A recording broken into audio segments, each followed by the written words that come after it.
Bonjour. Aujourd'hui, je vais vous parler de mon projet. À commencer par vous dire, ça doit être difficile dans la vie être une eau usée. Parce que quand les gens nous portent attention à nous, c'est typiquement pour mieux nous faire disparaître.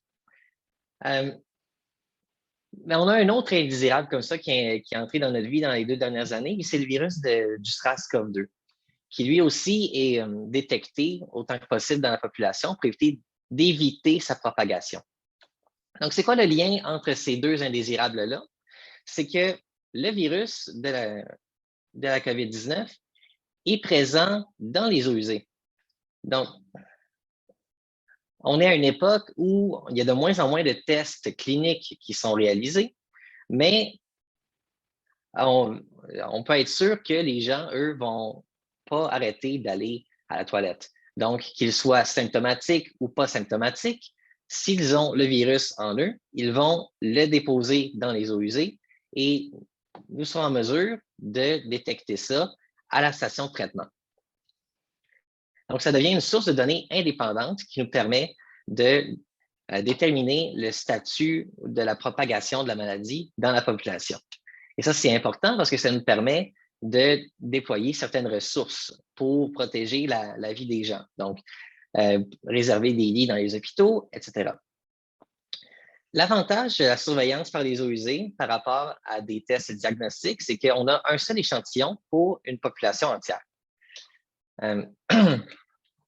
Et en plus, le virus est détectable dans les eaux usées avant même que les gens détectent des symptômes en eux-mêmes. Donc, ça nous donne un certain avantage dans le temps. Et le temps est extrêmement important pour prévoir nos interventions dans le contexte d'une pandémie.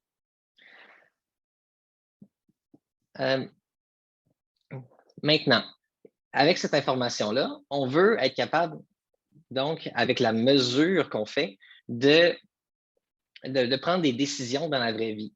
Donc, on veut, pour réaliser ça, avoir un modèle prédictif est extrêmement utile.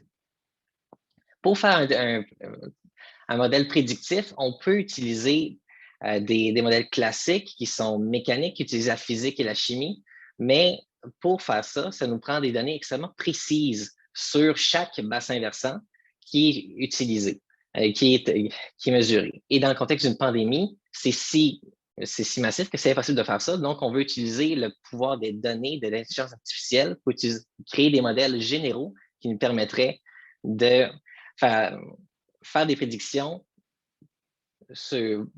dans n'importe quelle ville.